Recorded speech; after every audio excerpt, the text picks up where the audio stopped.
Namaku Dana. Aku gemar sekali bersepeda. Hampir kemanapun aktivitas yang kujalani setiap harinya, aku selalu menggunakan sepeda.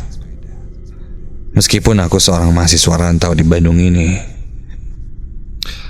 tapi aku bisa punya banyak teman. Salah satunya berkat beberapa komunitas sepeda yang aku ikuti. Sepeda bagiku bukan hanya alat untuk mobilitas saja, tapi juga sarana untuk membangun pertemanan.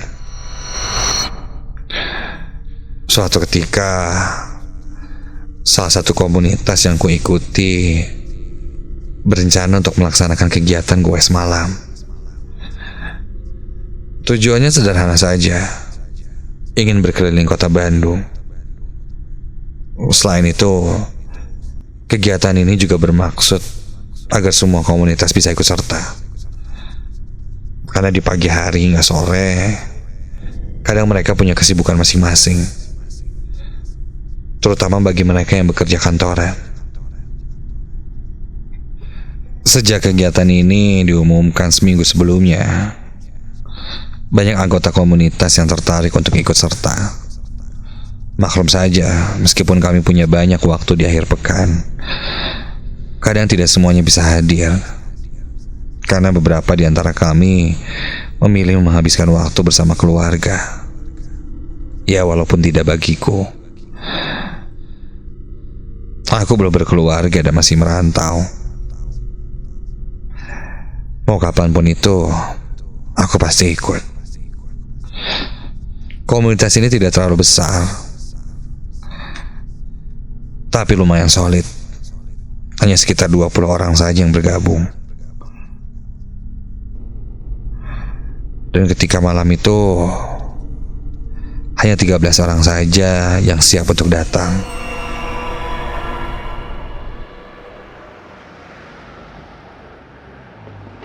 Malam itu kami berkumpul di area sekitar alun-alun kota Bandung. Setelah menunggu semuanya lengkap, sekitar pukul 8 malam, akhirnya kami mulai mengayuh menuju Jalan Braga dan beberapa jalan protokol lainnya. Sebelum akhirnya tiba di tujuan akhir kita, yaitu di daerah Ponclot. Selama di perjalanan, kami agak sedikit kesulitan untuk mempertahankan rombongan. Karena di jam itu lalu lintas kota Bandung memang masih ramai berlalu lalang kendaraan bermotor. Akhirnya kami mendapat rute yang tidak terlalu banyak kendaraan bermotor yang melintas.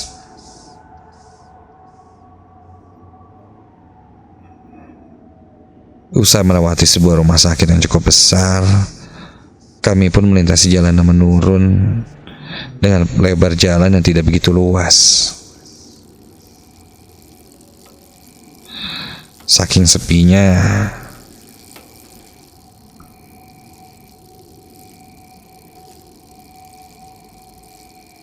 aku bisa mendengar suara jangkrik di sekitarku. Meskipun kami bertiga belas, entah kenapa suasana di sana terasa sepi.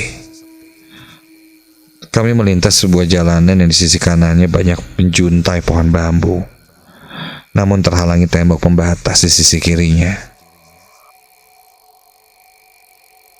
Aku terus menggoes sepedaku,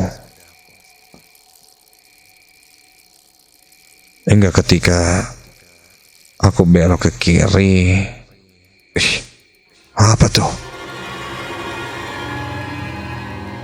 Di sebelah kiri, kulihat sebuah bangunan terbengkalai yang cukup besar. Dilihat dari bangunannya, sepertinya dulu gedung tempat belajar, entah sekolah atau kampus. Tidak ada penerangan sama sekali di sana. Hanya dari rumah tetangga saja.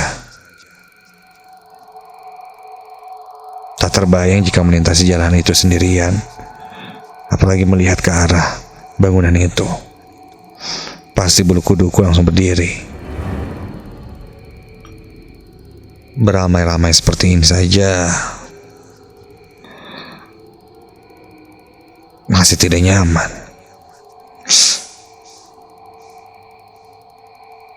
Tapi karena banyakan, aku jadi agak berani.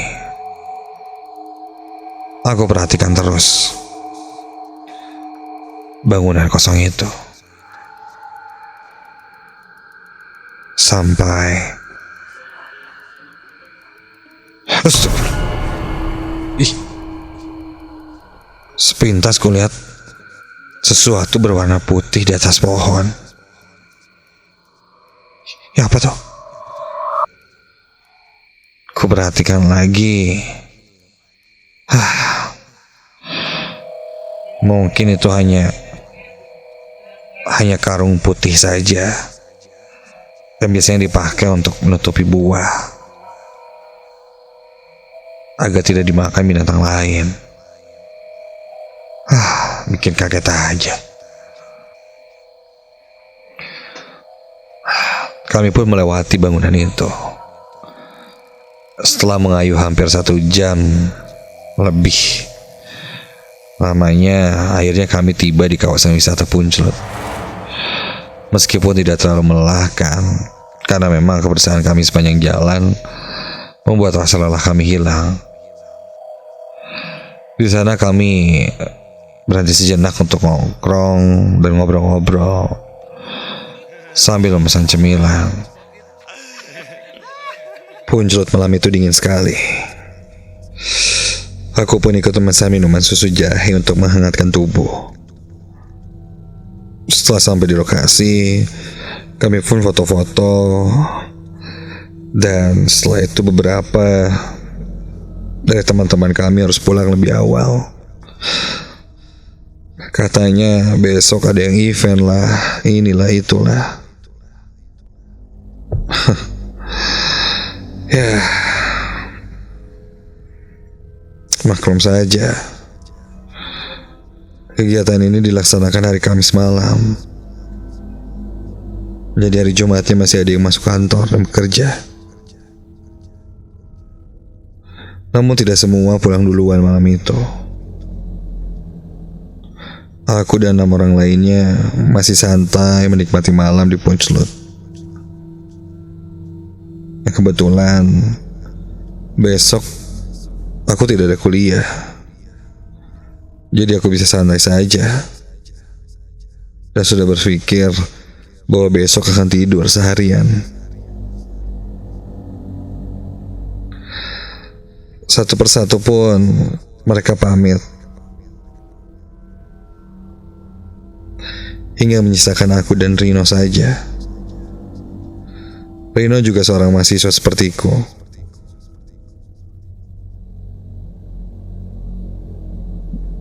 Kami beda kampus, tapi aku dan Rino cukup akrab gara-gara sepeda. Dan kebetulan kami satu angkatan.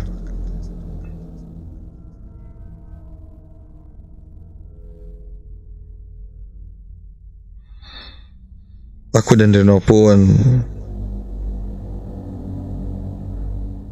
lanjut mengobrol, membahas tentang perkuliahan, kehidupan, bahkan sampai jodoh.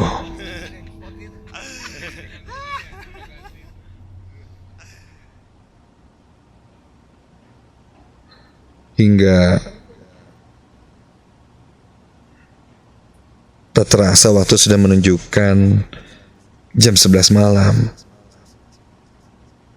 Pelayan kafe di sana pun menawari kami lagi untuk memesan kopi. Aku pun menolaknya.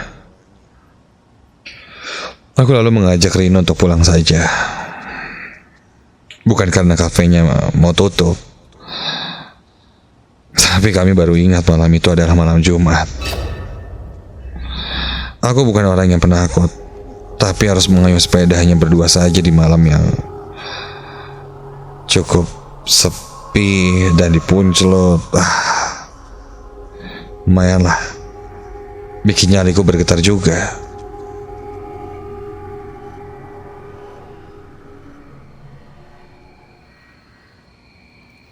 Lalu kami pun pulang. Aku dan Rino terus mengayuh sepeda.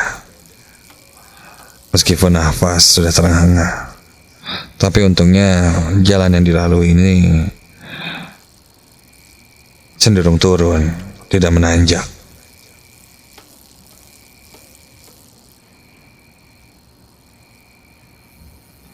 Tidak ada satupun kendaraan bermotor yang melintas.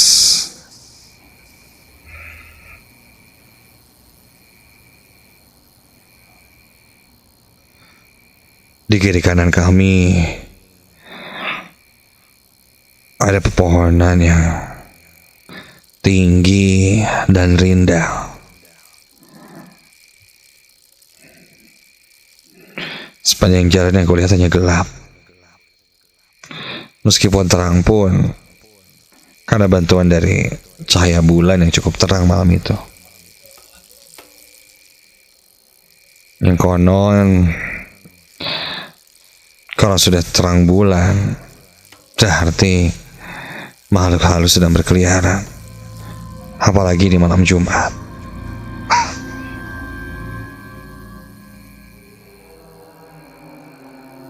Pokoknya aku ingin cepat-cepat sampai ke rumah dan beristirahat. Aku dan Rino terus mengayuh sepeda secara beriringan. Nah, sepertinya Rino juga lumayan ciut nyalinya. Hingga akhirnya kami melintasi sebuah jalan sunyi. Hanya ada pepohonan rindang dan suara binatang-binatang malam. Tiba-tiba saja Rino mengayuh sepedanya begitu cepat sekali. Dan mulai menjauhi aku yang sedari tadi ada di belakangnya. Si Rino tiba-tiba sprint lagi. Nah, apa tuh anak? Di dalam keheranan itu, tiba-tiba aku mendengar. Astaga. Terdengar samar suara tertawa seorang wanita di belakangku. Aku terkejut dan panik. Karena seingatku, tidak ada siapa-siapa lagi di belakangku. Dan Rino pun sudah melesat jauh di depanku. Hingga aku sadar tak jauh dari sana, aku melewati gedung bangunan tua yang terbengkalai tadi, yang sempat kulihat ketika pergi. Aku buru-buru mengayuh sepedaku itu ketika melewati bangunan itu. Namun tak kenapa, seperti ada daya tarik untuk melihat ke arah bangunan itu.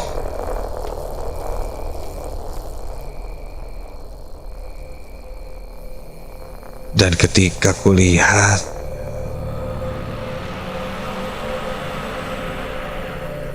astaga, kulihat ada kaki yang sedang mengayun-ngayun di batang pohon itu. Dan ketika kulihat lagi lebih jelas, itu sosok kuntilanak. Kedengar tawanya itu semakin jauh dan semakin kecil.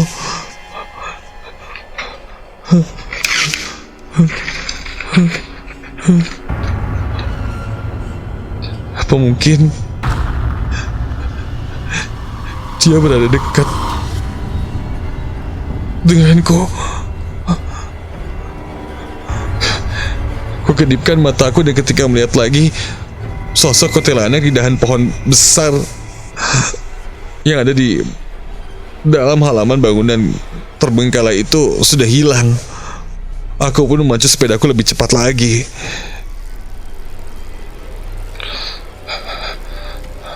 Aku terus melaju dan terus melaju sampai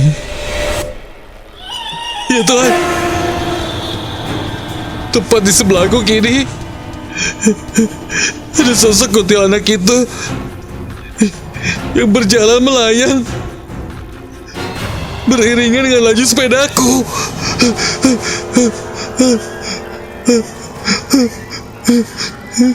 Rambutnya menjuntai ke bawah dan matanya terus melihat ke arahku. Wajahnya pucat dan kulit wajahnya hancur lebur tak beraturan.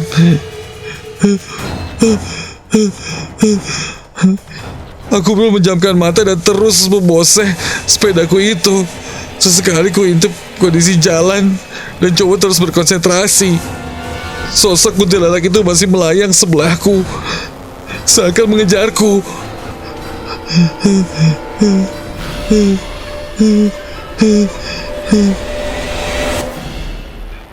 Hingga akhirnya aku pun menemukan turunan yang cukup tajam. Dan ketika itu sepedaku pun melesat. Hingga ketika kau lihat lagi, sosok kuntilanak itu sudah tidak mengikutiku.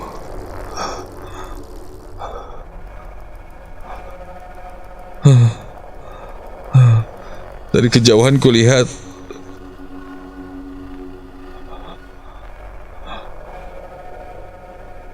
ada temanku Rino sedang berhenti di sebuah warung.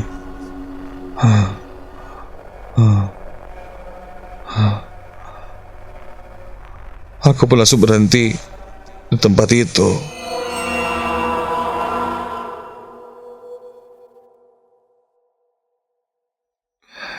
Nafasku masih terengah-engah.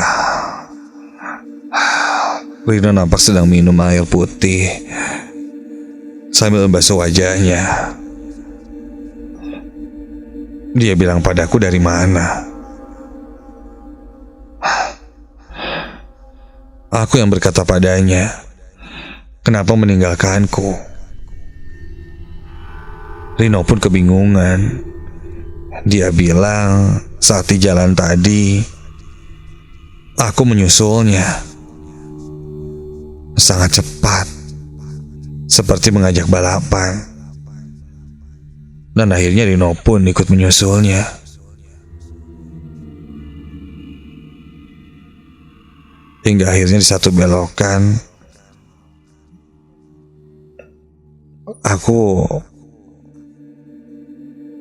Aku hilang, katanya dia kehilangan jejakku.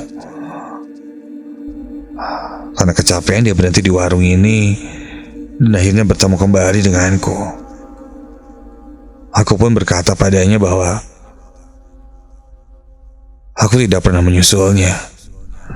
Dan aku sejak tadi di belakang Rino dan malah melihat dia meninggalkanku.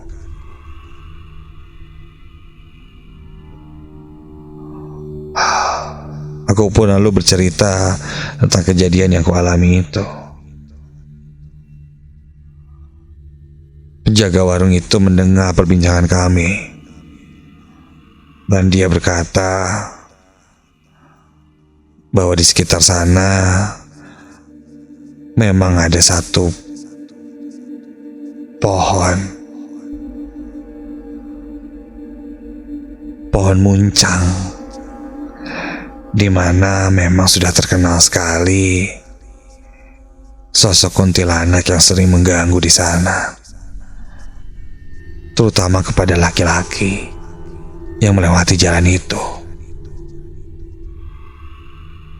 Tak jarang, bahkan sampai ada yang celaka.